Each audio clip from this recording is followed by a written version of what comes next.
Hi friends, welcome to our channel. అందరూ బాగున్నారా అండి?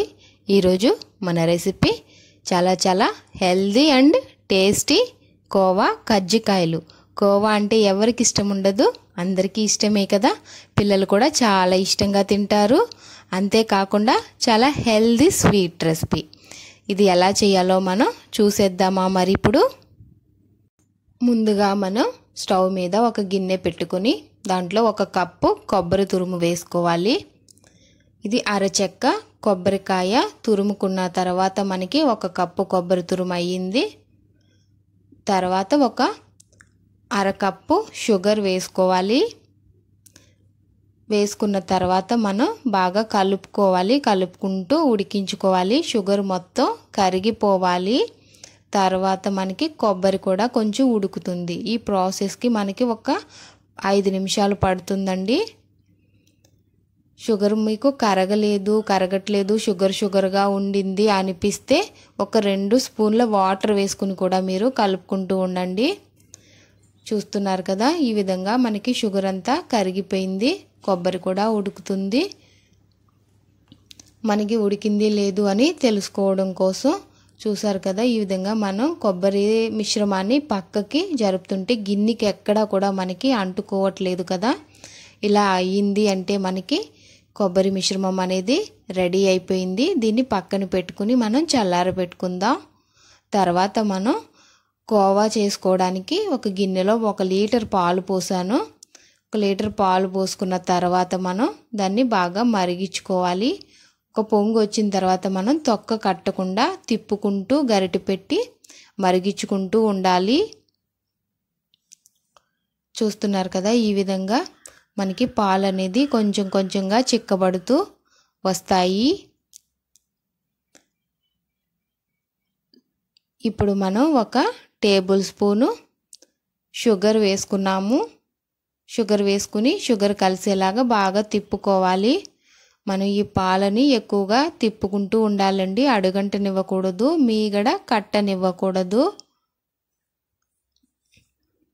చూస్తున్నారు కదా, మన కోవా మిశ్రమం అయితే రెడీ అయిపోతుంది. ఇంకా పాలన్నీ బాగా చిక్కబడిపోయి దగ్గరికి వచ్చేసాయి.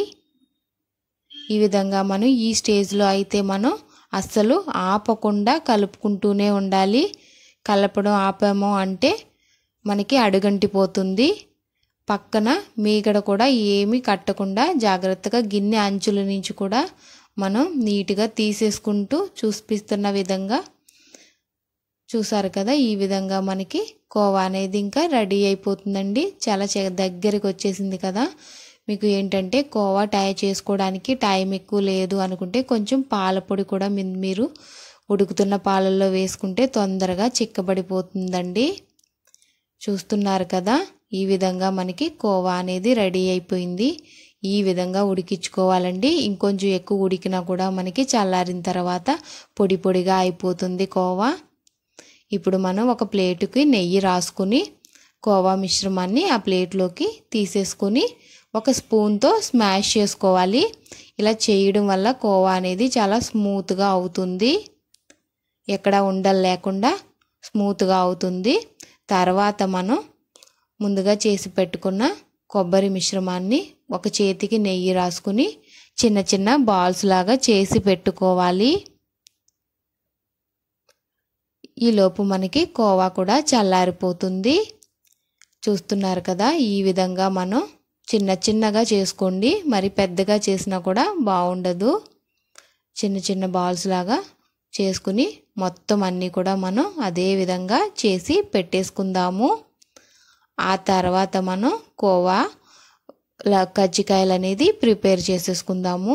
ముందుగా కొంచెం నెయ్యి తీసుకుని ఒక చేతికి రాసుకుని కొంచెంగా కోవా మిశ్రమాన్ని తీసుకుని దాన్ని చిన్న బాల్ లాగా చేసుకోవాలి. చేసుకుని మనం నెయ్యి రాసుకున్న చేతిలోకి ఒత్తుకోవాలి. బాగా ప్రెస్ చేసుకున్న తర్వాత ఎక్కడ కూడా క్రాకర్స్ అనేవి రాకుండా చూసుకుని బాగా ఒత్తుకోండి.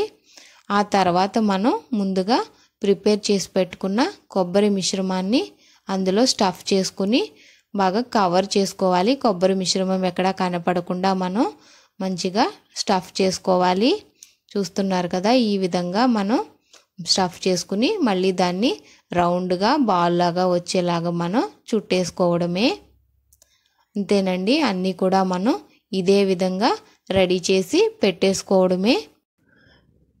చేసుకుంటున్నప్పుడు మెత్తగా ఉన్నా కూడా 2 గంటల తర్వాత గట్టి పడుతుంది. ఆ తర్వాతే తినండి మీరు, అప్పుడే టేస్టీగా అనిపిస్తుంది స్వీట్ అనేది. మనకి ఈ స్వీట్ 2 రోజుల కన్నా బయట ఎక్కువ స్టోర్ ఉండదండి. మనం ఎక్కువ రోజులు స్టోర్ చేసుకోవాలి అంటే ఫ్రిడ్జ్లో పెట్టుకోవాలి. డెఫినెట్గా మీరు కూడా ట్రై చేయండి ఫ్రెండ్స్. ట్రై చేసి ఎలా వచ్చిందనేది నాకు కామెంట్ చేయడం మాత్రం మర్చిపోవద్దు. ఈ వీడియో కనుక మీకు నచ్చినట్లయితే లైక్ చేయండి, మీ ఫ్రెండ్స్ అండ్ ఫ్యామిలీ మెంబర్స్ అందరికీ షేర్ చేయండి. నా ఛానల్ని ఫస్ట్ టైం చూస్తున్నట్లయితే సబ్స్క్రైబ్ చేసుకోండి. పక్కనే ఉన్న బెల్ ఐకాన్ని క్లిక్ చేయండి. దానివల్ల నేనే వీడియో పెట్టినా మీకు నోటిఫికేషన్ అనేది వచ్చేస్తుంది. Bye friends.